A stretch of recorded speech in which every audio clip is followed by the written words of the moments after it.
দেব, আমি আমার সকল সম্পদ যক্ষিণীর হাতে তুলে দিতে চাই। আমি আর কতদিন বাঁচবো জানি না। আমার বংশের লোকেরা ছাড়া এই ধন সম্পদ কেউ যেন ভোগ করতে না পারে। ঠিক আছে, আমি আমার তন্ত্রশক্তি দিয়ে এই যক্ষিণীকে জাগিয়ে তুলব। গুরুদেব যক্ষিণীকে জাগানোর জন্য মন্ত্র পড়তে শুরু করে।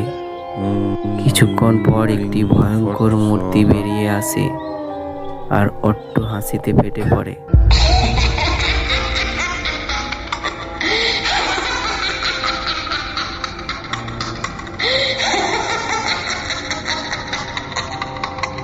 কিছুক্ষণ পর মূর্তিটি অদৃশ্য হয়ে যায়।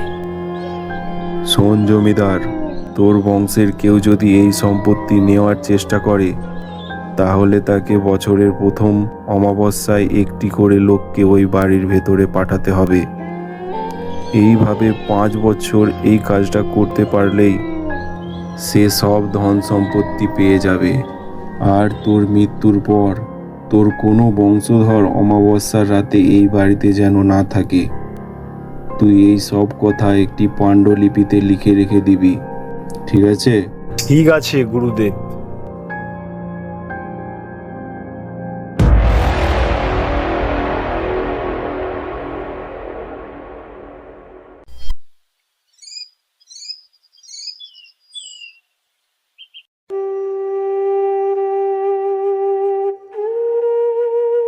আর আমার টাকায় বসে বসে কতদিন খাবি?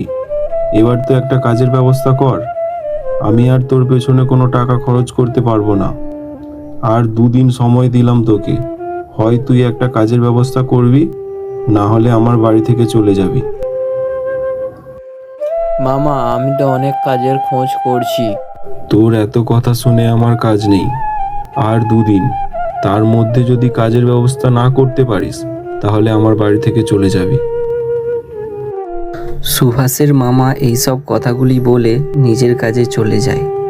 সুভাষের মা বাবা মারা যাওয়ার পর সুভাষ ওর মামার বাড়িতেই থাকতো।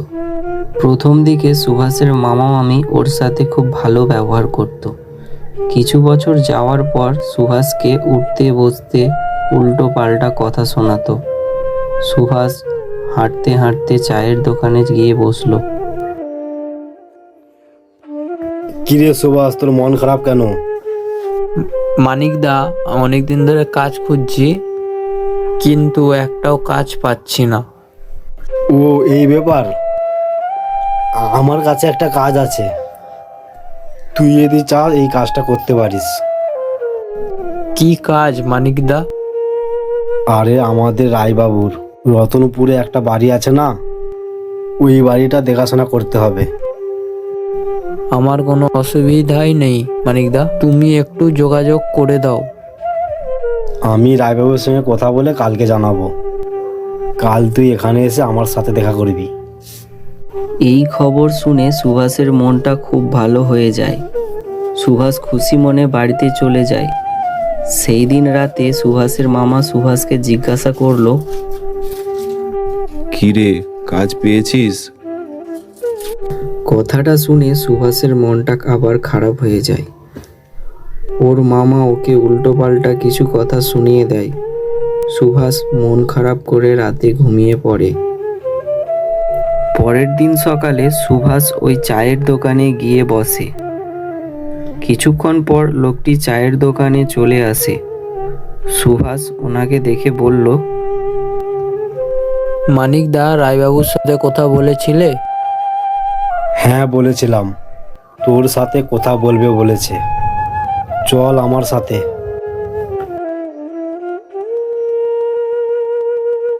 এরপর ওরা রায়বাবুর বাড়িতে চলে যায়। রায়বাবু, এই হলো সুভাষ। তোমায় কালকে এরই কথা বলেছিলাম। নমস্কার রায়বাবু। তুমি আমার বাড়ির দেখাশোনা করার কাজটা করতে চাও? হ্যাঁ। তুমি কবে থেকে কাজ করতে চাও? কালকে থেকেই। ঠিক আছে, এই নাও, তোমাকে 1 মাসের টাকা অগ্রিম দিয়ে দিলাম। কালকে তুমি ওখানে চলে যাবে। ঠিক আছে রায়বাবু। সুভাষ খুশি হয়ে বাড়িতে চলে যায়। সেই দিন রাতে সুভাষ ওর মামা মামিকে সব কথা খুলে বলে। সব শুনে ওর মামা বলল, ভালোই হলো, তোর কাজটা হয়ে গেছে। এবার আমরা একটু শান্তিতে থাকতে পারবো। তুই কাল সকাল সকাল বেরিয়ে পড়বি। মামার কথা শুনে সুভাষ মন খারাপ করে ঘুমিয়ে পড়ে। পরের দিন সকালে সুভাষ রতনপুরের উদ্দেশ্যে বেরিয়ে পড়ে। কয়েক ঘন্টা পর সুভাষ রায়বাবুর বাড়িতে চলে আসে। রায়বাবুর বাড়ি দেখে ও অবাক হয়ে যায়। ও বাবা, এত বড় বাড়ি! এ তো দেখছি রাজপ্রাসাদ। এরপর বাড়িটির দিকে এগিয়ে যায়। তোমাকে রায়বাবু পাঠিয়েছে? হ্যাঁ। তুমি ভেতরে এসো। এরপর ওরা ভেতরে চলে যায়। সেই দিন সুভাষকে বেশি কিছু কাজ করতে হয় না। এইভাবেই কয়েকদিন কেটে যায়। সুভাষের ওখানে থাকতে বেশ ভালোই লাগছিল। এমনই একদিন রাত্রে ও খাওয়া দাওয়া করে ঘুমিয়ে পড়ে। সেই দিন অমাবস্যা ছিল। বাইরে থেকে শেয়ালের আওয়াজ শোনা যাচ্ছিল। হঠাৎ সুভাষের ঘুম ভেঙে যায়। সুভাষ বিছানা থেকে উঠে বসে পড়ে। সুভাষ দেখতে পায় একটি ভয়ঙ্কর মূর্তি ওর দিকে তাকিয়ে আছে। এই দেখে সুভাষ ভয়ে ভয়ে বলল, কে কে ওখানে? হঠাৎ ছায়া মূর্তিটি অট্ট হাসিতে ফেটে পড়ে।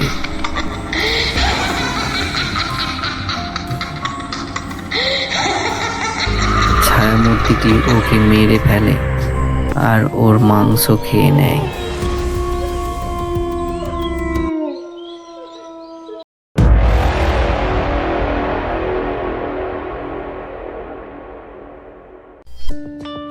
রায়বাবু, যক্ষিণী তার কাজ সম্পূর্ণ করেছে।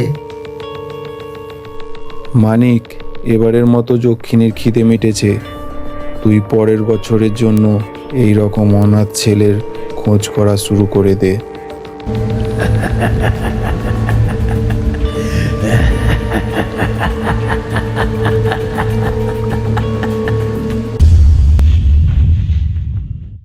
তোমাদের গল্পটা যদি ভালো লেগে থাকে তাহলে লাইক করো আর কমেন্ট করে তোমাদের মতামত জানাতে ভুলো না।